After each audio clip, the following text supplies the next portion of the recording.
Olá, povo de Deus! Grata satisfação estar aqui novamente com vocês, dando prosseguimento a esta nossa série Tempo de Entender Discipulado. Eu sou o pastor Onésio Mesquita e o meu coração sempre fica muito feliz quando eu posso compartilhar esse vídeo com vocês e também pelo feedback que eu tenho recebido de muitas pessoas amigas, pastores amigos, pessoas que eu tenho mentoreado e tenho acompanhado e como tem sido bom. E antes de iniciarmos aqui a nossa aula do discipulado, eu quero agradecer de todo o meu coração, meus irmãos, a uma pessoa muito querida, que é meu amigo Railson Alves, porque rapaz, ele me deu uma ideia bacana da gente começar um grupo no Telegram. E eu quero convidar você que está aqui ouvindo, que gosta desse conteúdo aqui do canal do Instituto Tempo de Entender, que você entre no nosso grupo do Telegram. O grupo do Telegram é muito importante para que a gente possa, dentro de uma perspectiva do acompanhamento, dentro dessa perspectiva do discipulado, se você está procurando ser acompanhado, ser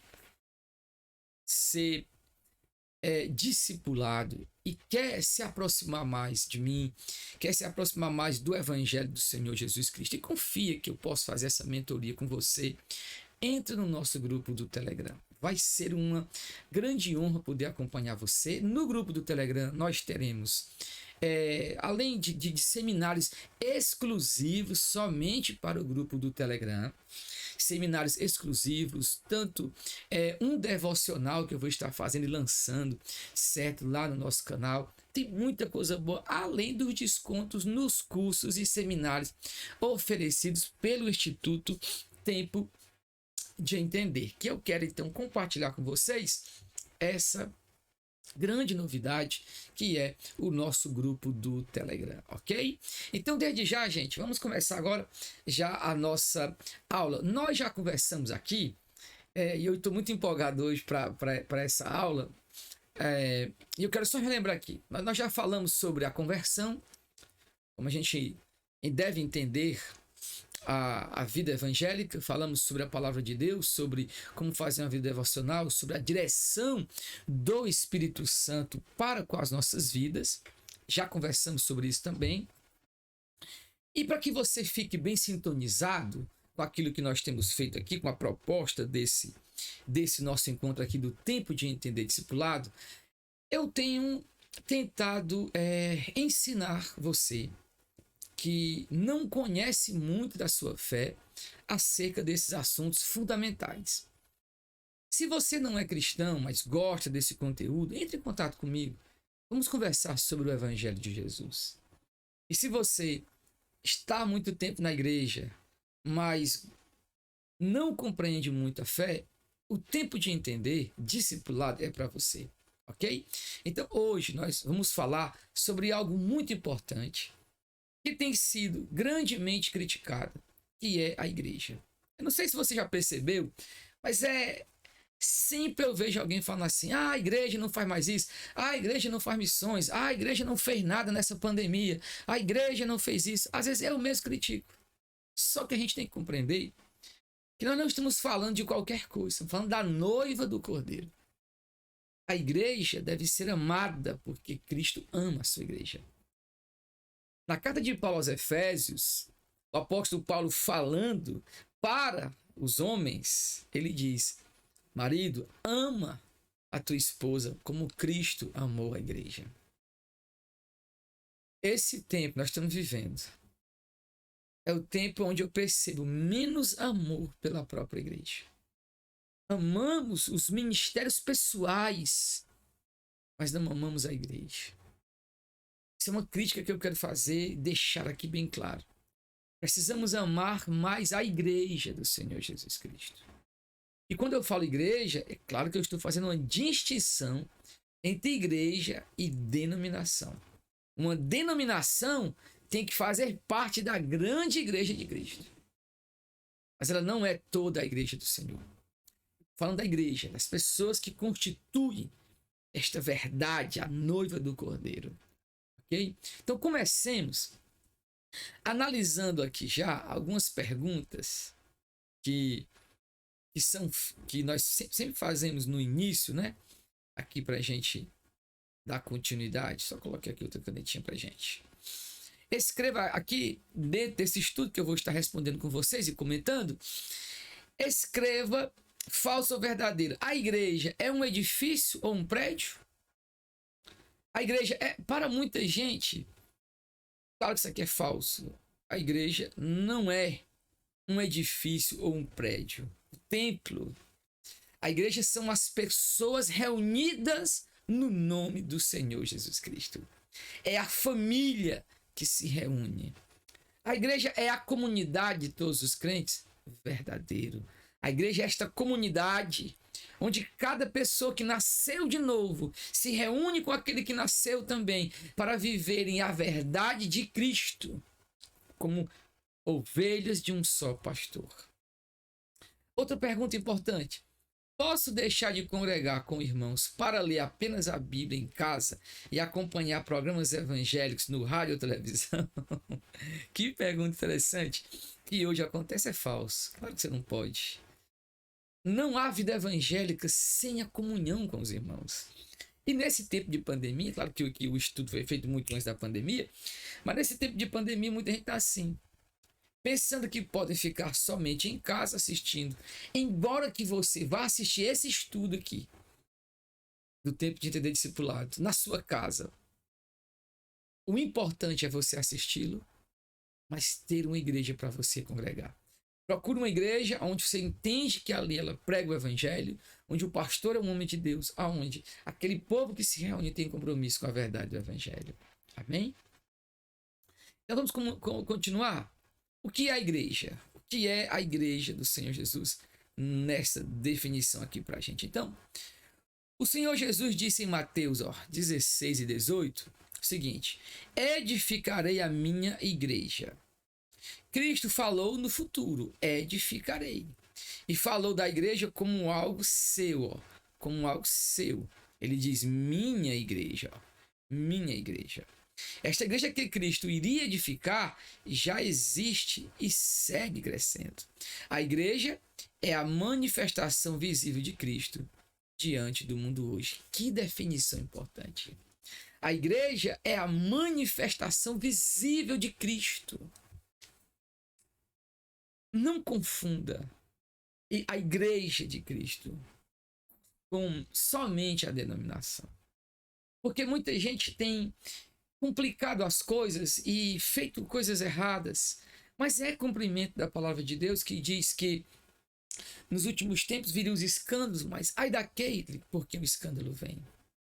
Então, a igreja, a verdadeira igreja de Jesus, a igreja que nós entendemos que se reúne em Cristo, é a manifestação visível de Cristo diante do mundo hoje. Então, meu caro amigo, se você está começando a entender o evangelho agora, se você já é um cristão e está então vivendo em Cristo, compreenda o que eu vou dizer.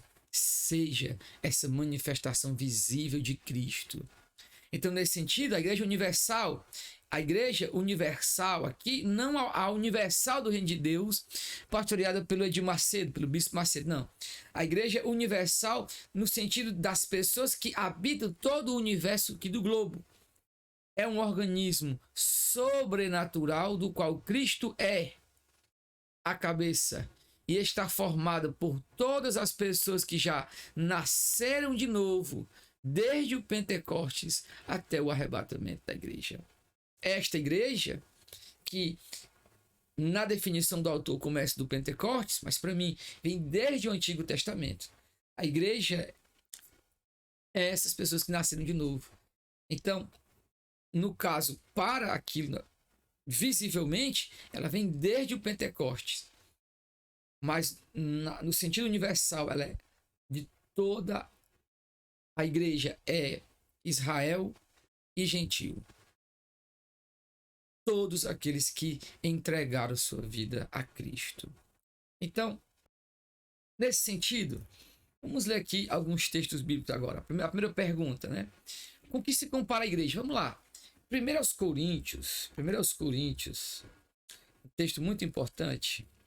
1 Coríntios 12 e 27. Com que se compara a igreja? Abra sua Bíblia, acompanhe comigo esse texto, ó. 12 e 27. Vós sois o corpo de Cristo e individualmente membros desse corpo. Olha que verdade fundamental. Com que se compara a igreja em 1 aos Coríntios, capítulo 12, 27. A igreja é comparada ao corpo de Cristo. Ao corpo de Cristo. Então, nesse sentido, não pense menos do que isso. Você não pode pensar. A igreja é o corpo de Cristo. Por mais falha que ela seja, que ela se manifeste falível com pessoas, ela é o corpo de Cristo. Você deve amá-la. Então, quem compõe esse corpo? A igreja está composta por todos os crentes em Jesus Cristo que foram regenerados pelo Espírito de Deus. Então, o que Deus dá aos membros da igreja? O que é que o Senhor deu aos membros da igreja, segundo Romanos? Vamos lá para Romanos 12. Romanos 12. Romanos 12, do 4 ao 8. Ó. Pois assim como um corpo que tem muitos membros e todos os membros não têm a mesma função, assim também nós, embora muitos, somos um só corpo em Cristo e individualmente membros uns dos outros, de modo que temos diferentes dons segundo a graça que nos foi dada. Se é profecia, que seja de acordo com os padrões da fé, se é serviço, que seja no serviço, se é ensino, que seja exercido no ensino, o que encoraja, use o dom para isso, o que contribua, faça com generosidade, quem lidera com zelo, o que usa da misericórdia com alegria. Aleluia. Então, o que é que nos foi dado como membros do corpo de Cristo, como os membros dessa igreja? Foi dado, então, segundo a graça, foi nos dado dons para os serviços. Para o serviço. Então, segundo Romanos, foi nos dados dons para o serviço. Então, nesse sentido, ninguém é membro do corpo de Cristo para ficar sem utilidade. Todos os membros são importantes e devem exercer a sua função com este zelo, como nós temos visto até agora, ok? Então, vamos para a próxima pergunta. Quem é a cabeça da igreja? Efésios 4.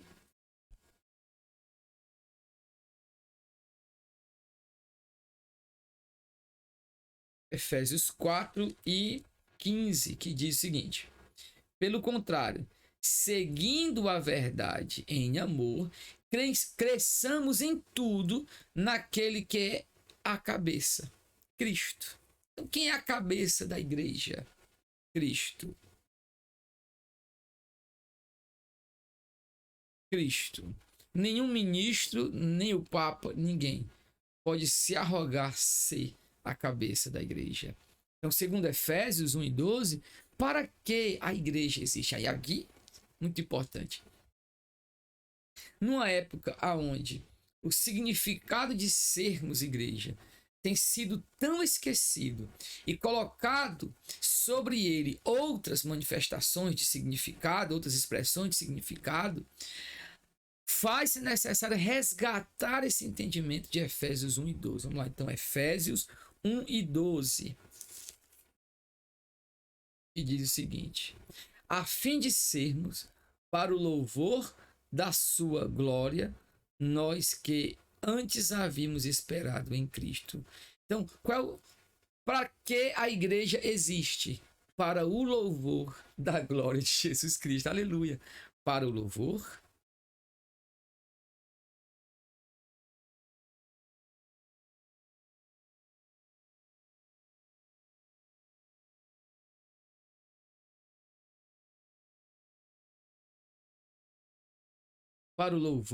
da glória de Cristo. A igreja existe para Cristo. É tão interessante observarmos isso porque muitos ministérios se arrogam numa fase tão banal, em vez de se colocarem para o louvor da glória de Cristo, se perdem somente em eventos e não vivem para o louvor da glória de Cristo. Então, qual é a missão da igreja? Segundo Mateus 28. Então, vamos agora vimos já a existência, para que a igreja existe para o louvor da glória de Cristo. E agora Mateus, num dos textos mais profundos e tremendos, Mateus 28 e 18, que diz: E aproximando-se Jesus, falou-lhes: Toda a autoridade me foi dada no céu e na terra. Portanto, ide, fazei discípulos de todas as nações, batizando-os em nome do Pai, do Filho e do Espírito Santo, ensinando-lhes a obedecer todas as coisas que vos ordenei, e eu estou convosco todos os dias até a consumação dos séculos. Até a consumação dos séculos. Qual é a missão da igreja? Fazer discípulos.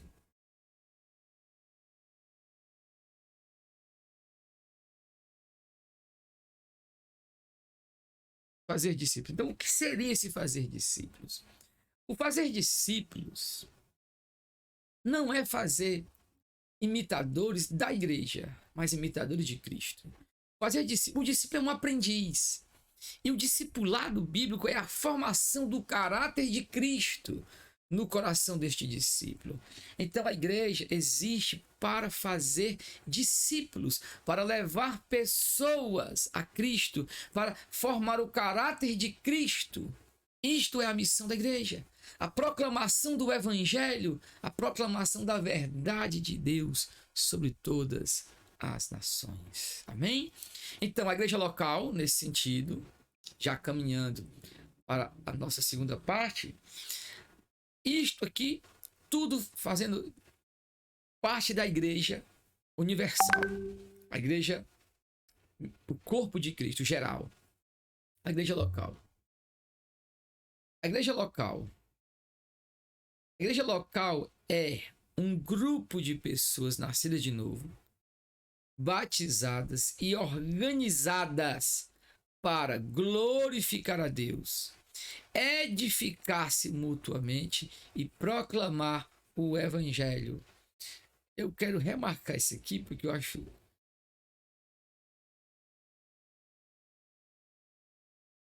quero comentar cada uma delas. Glorificar a Deus, glorificar a Deus, edificar-se mutuamente e proclamar o evangelho e a proclamação do evangelho. Observe bem essa definição aqui do que é a igreja local. O que é a igreja local? Observe. É um local. A igreja local é um grupo de pessoas nascidas de novo. Olha que coisa profunda. Aquilo que o Novo Testamento está dizendo é que a igreja local, como por exemplo, eu sou pastor de uma igreja aqui no Distrito Industrial, aqui em Maracanaú, Fortaleza. Então, essa igreja, ela precisa ser um grupo de pessoas nascidas de novo. Ela não pode ser um ajuntamento que funciona como um clube. Ela não é uma ação social, um clube. Ela não é um lugar para eventos. Ela é o ajuntamento de pessoas que nasceram de novo, que agora falarão a linguagem dos céus, que terão os sentimentos dos céus, que viverão o caráter do céu aqui na terra, a partir da presença do Espírito Santo que veio do céu, para vivermos o evangelho. Olha que coisa profunda. E isso é tão crítico, porque eu vejo e sinto, tem muitas igrejas locais que são uma mistura de mais falsos convertidos do que pessoas que nasceram de novo. A doutrina do novo nascimento precisa ser novamente resgatada dos nossos púlpitos. Por quê? Porque eu não posso forçar ninguém a vir a Cristo. Ela tem que nascer de novo. Isso é muito importante. A igreja é o grupo de pessoas que nasceram de novo. batizadas e organizadas. Não pode ser uma coisa ao Deus dará ou qualquer outra coisa, pelo contrário. É um grupo de pessoas organizadas, batizadas, que se reúnem para glorificar a Deus. A igreja é o lugar onde a experiência com Deus é real, aonde você se abre para os céus e glorifica a Deus, não somente com cântico no ouvido da pregação, mas com toda a sua vida. Aonde você chegar, você viverá para a glória de Deus. Porque você, observa aqui comigo, ó, você nasceu de novo, o novo nascimento. E a igreja local também é o quê? Ela tem esse propósito, ó, de edificar-se mutuamente. Igreja não é lugar de briga, de rixa, de inveja, de discórdia, mas é o lugar da mútua edificação espiritual. É o lugar da mútua edificação espiritual. Esta realidade, povo de Deus, precisa ficar muito clara para a gente. E aí, a última, proclamar o evangelho. Proclamar o evangelho. O que é o evangelho? Se não é então a boa nova de que o Deus eterno se fez homem, habitou entre nós, morreu no lugar dos pecadores, ressuscitou ao terceiro dia e retornará para trazer o seu reino à finalização. O evangelho é Cristo, é os atos de Cristo que ele faz. Não podemos modificar o evangelho ou trocá-lo por ações, quer sejam políticas sociais, quer sejam o que for. O evangelho é Cristo. É muito, mas muito absoluto isso aqui. E essa igreja local é onde você vai exercitar os seus dons espirituais. Dons. Onde aqui eu marco para você, ó. Ele distribui para que você viva, ó, dom do serviço, exortação, contribuição, evangelismo, misericórdia. Como nós lemos lá em Romanos, ó, ensino, fé, sabedoria, o pastorado, a administração. Então procure saber os seus dons, porque esta é a igreja que você deve fazer parte. Uma igreja que é um grupo de pessoas nascidas de novo, batizadas e organizadas para glorificar a Deus, edificar-se mutuamente e proclamar o evangelho. Então, nesse sentido, muitas pessoas têm errado. Este é o significado da igreja. E aqui eu estou tentando sintetizar o ensino para que fique claro para todos nós. Você, meu querido, que está conhecendo o evangelho agora, ou você que ainda não entende nada, mas está... Você pode deixar a pergunta aqui, eu vou lhe responder. Mas esse entendimento da igreja precisa ser restaurado para que nós vivamos esta verdade. Então, vamos ler então agora Hebreus, ó, aqui na pergunta 7, ó, leia Hebreus 10, 24 e 25. O que significa a frase estimular-nos ao amor e às boas novas? Vamos lá ler o texto de Hebreus. É muito importante Hebreus 10 e 24 e 25. Pensemos em como nos estimular uns aos outros ao amor e às boas obras. Observe bem, a igreja é o lugar de nós edificarmos uns aos outros, estimularmos uns aos outros, lutarmos uns pelos outros. Então, o que significa essa frase? Estimularmos-nos ao amor e às boas obras. Quer dizer, incentivar.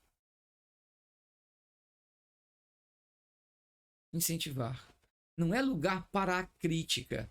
A igreja é lugar para o incentivo, para o acolhimento, de incentivarmos a vivermos em amor e nas boas obras.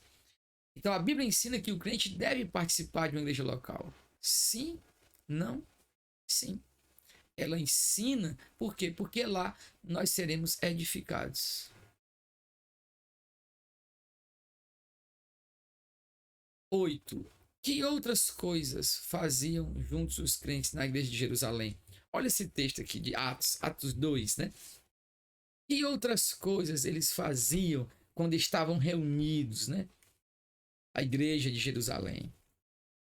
O testemunho de Atos diz assim: e eles perseveravam no ensino dos apóstolos, na comunhão, no partir do pão e nas orações.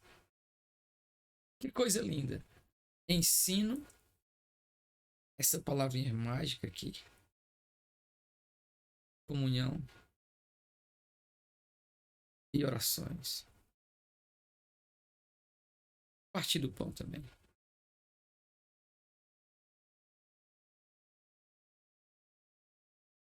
Partir do pão. Então, ao se tornar membro da igreja, você deve ajudá-la. De que modo você poderia ajudar na sua igreja? Vários modos. Vamos lá ver aqui. Gálatas 6:2. Olha que texto de Gálatas. Que é tão esquecido esse texto de Gálatas. Um dos textos mais fortes que tem sobre aquilo que nós devemos fazer, como nós devemos ajudar em nossa própria igreja. Levai os fardos uns dos outros, e assim cumprireis a lei de Cristo.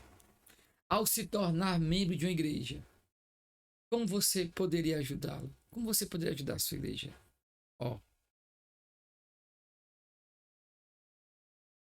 Levando os fardos uns dos outros. Uns dos outros. Gálatas 6:10.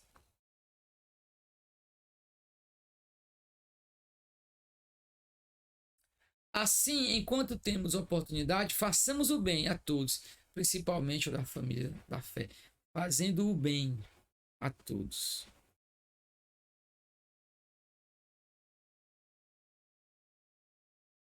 1 Pedro 4:10. 1 Pedro 4:10.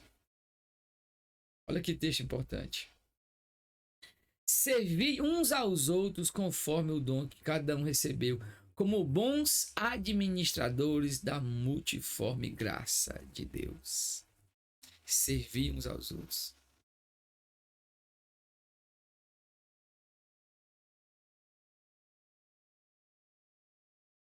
Primeiros Coríntios 9:27.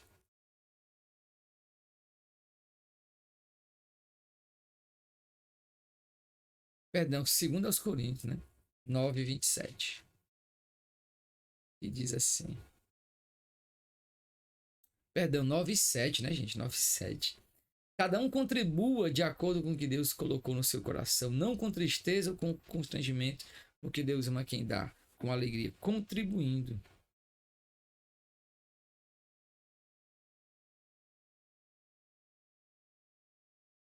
Contribuindo. Essas 4 palavras aqui, levando os fardos, fazendo o bem, servindo uns aos outros, contribuindo. Gente, como o ensino verdadeiro, passo a passo, verso a verso, é libertador. Isto é que um cristão, um verdadeiro membro de uma igreja, precisa fazer na sua comunidade, lá na sua igreja. Para chegarmos ao final, gente,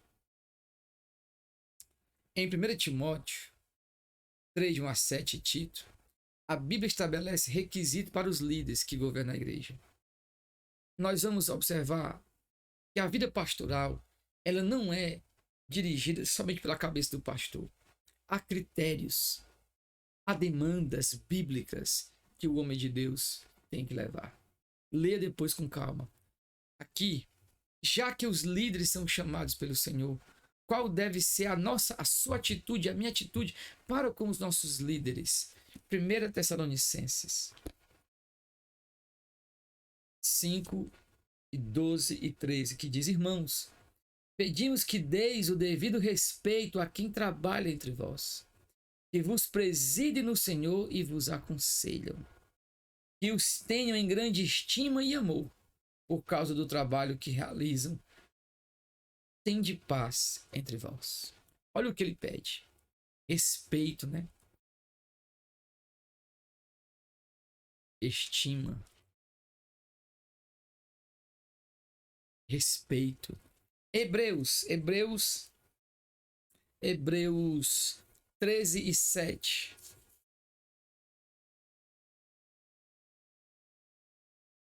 Texto muito importante de Hebreus. Hebreus 13:7. Lembrai-vos dos vossos líderes que vos pregaram a palavra de Deus, observando-lhes atentamente o resultado da vida, imitai-lhes a fé, né? Observai atentamente, imitai a fé.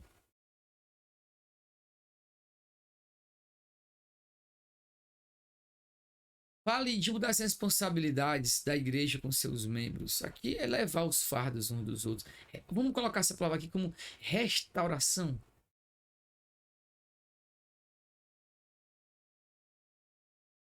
Porque aqui fala de quem for pego em algum pecado, deve então restaurar, né? E cuidar. Esse é um dos ministérios importantes da igreja, essa restauração. Quando você vê alguém cometendo uma falha, não o destrua, tente restaurá-lo.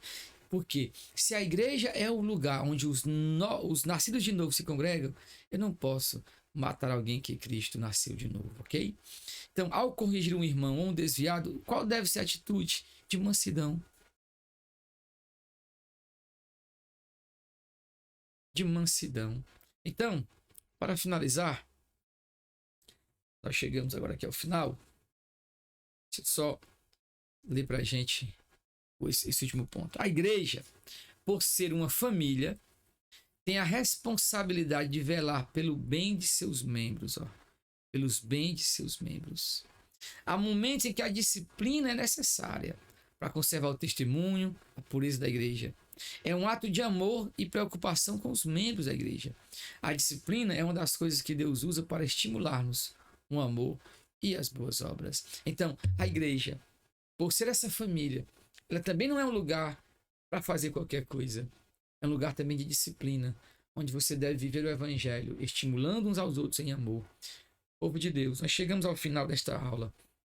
A nossa oração é que você ame mais a igreja. E você que está crescendo em Cristo, continue lutando pela igreja de Cristo Jesus. Oremos ao nosso Deus. Senhor nosso Deus, obrigado, ó Pai, porque o Senhor nos tem dado a oportunidade de fazer parte da tua igreja. Te pedimos perdão, eu te peço perdão, pelos momentos em que falho, machuco alguém. Mas ajuda-me para que eu possa, Deus, viver uma vida que glorifica o teu nome e servindo aos meus irmãos na igreja do Senhor. É o que te pedimos e agradecidos estamos. Amém.